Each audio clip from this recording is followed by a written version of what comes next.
3장. 에고가 둥근 구멍에 사각형 막대를 끼우려는 이유. 에고에 대해서 알아야만 하는 최소한의 내용. 파트 3. 예수님의 담화입니다. 여러분은 둥근 구멍에 사각형 막대를 끼운다는 표현을 들었을 텐데, 이것은 여러분이 에고를 죽게 할 때까지 에고가 무엇을 할지를 묘사합니다. 둥근 구멍은 하나됨을 나타내는 글자인 O의 상징입니다. 사각형 막대는 에고가 영원한 생명을 향한 유일한 길로 보는 물질 우주의 네 측면에 대한 상징입니다. 실제로 구원에 대한 유일한 길, 상승 또는 영원한 생명은 하나됨의 길이며, 그리하여 여러분은 신과 함께하는 공동창조자로서 올바른 정체성을 회복하게 됩니다. 여러분은 신과의 하나됨의 감각을 달성함으로써 오직 신의 나라에 들어가게 됩니다. 그렇게 함으로써 여러분은 내가 했듯이 말할 수 있습니다. 나와 내 아버지는 하나이다. 에고는 하나됨의 길에서 벗어나 분리의 길에 합류하기로 결정했을 때 태어났습니다. 따라서 에고는 절대로 신과 하나됨을 이룰 수가 없습니다. 여러분은 자신을 신과 분리시켰기 때문에 에고를 창조했으며, 그래서 여러분이 하나됨으로 돌아오면 에고는 더 이상 필요하지 않으며 죽어야만 합니다. 분명히 에고는 이 사실을 절대로 인식하지 못하며, 따라서 에고를 극복하지 않고도, 에고를 죽게 두지 않고도 구원을 얻을 수 있다는 거짓 이미지를 에고는 끊임없이 만들려고 노력하고 있습니다. 에고는 이 세상의 특정한 요구사항에 부합해서 살면 구원받을 수 있다는 외형을 만들려고 노력합니다. 다시 말해, 에고는 하나됨의 왕국으로 가는 길을 강요하기 위해서 물질의 내층에 있는 뭔가를 사용하려고 합니다. 그래서 에고가 만들어낸 뭔가는 결코 하나됨의 왕국이라는 둥근 구멍에 맞지 않는 사각형 막대가 됩니다. 그래서 나는 다음과 같은 비유를 주었습니다. 1. 예수께서 다시 여러 가지 비유로 그들에게 말씀하셨다. 2. 하늘나라는 자기 아들의 혼인 잔치를 베푼 어떤 임금에게 비길 수 있다. 3. 임금이 종들을 보내어 잔치에 초청받은 사람들을 불렀으나 오려 하지 않았다. 8. 그리고 자기 종들에게 말했다. 혼인 잔치는 준비되었는데 초대받은 사람들은 이것을 받을 만한 자격이 없다. 9. 그러니 너희는 거리에 나가서 아무나 만나는 대로 잔치에 청해 오라 하고 말했다. 11. 임금이 손님들을 보러 들어갔더니 예복을 입지 않은 사람이 하나 있었다. 12. 임금이 그를 보고 예복도 입지 않고 어떻게 여기 들어왔는가 하고 물었다. 그는 할 말이 없었다.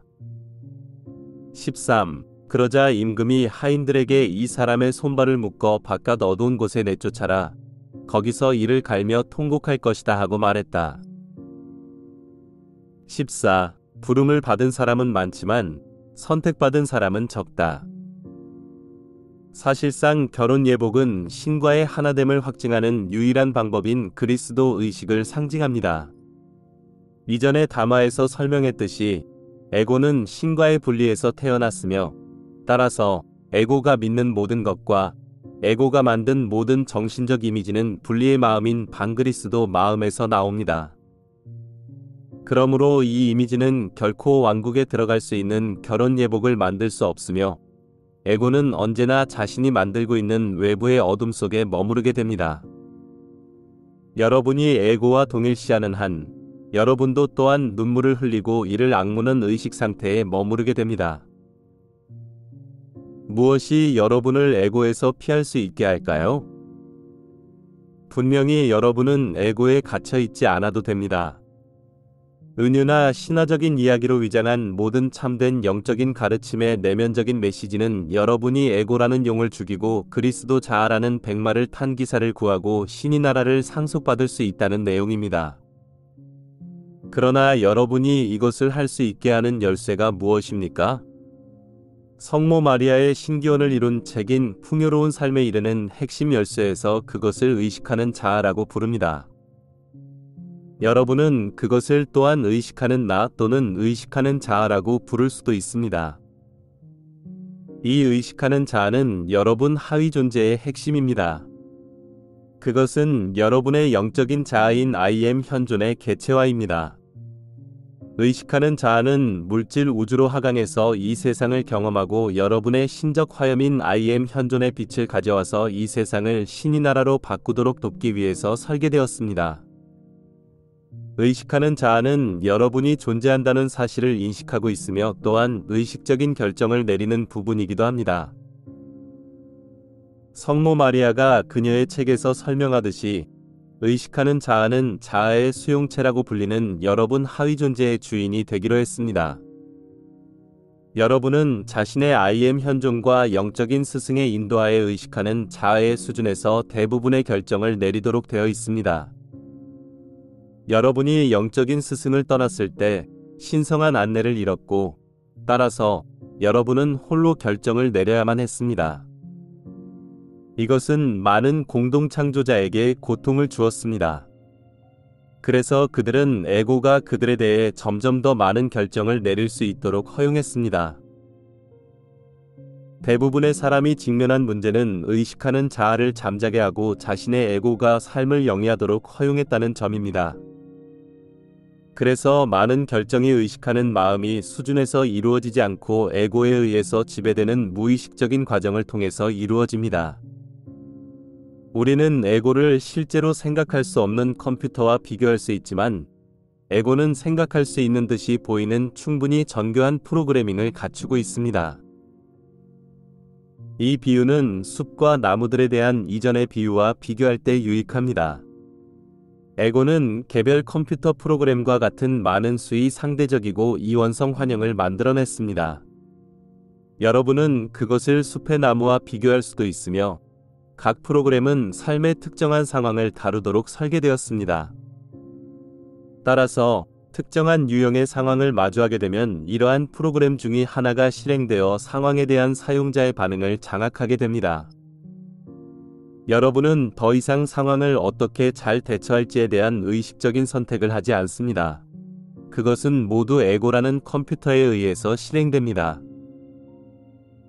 여러분은 컴퓨터의 운영체제라고 하는 틀 안에서 작동하는 여러 가지 특정한 프로그램이 있다는 사실을 알고 있습니다.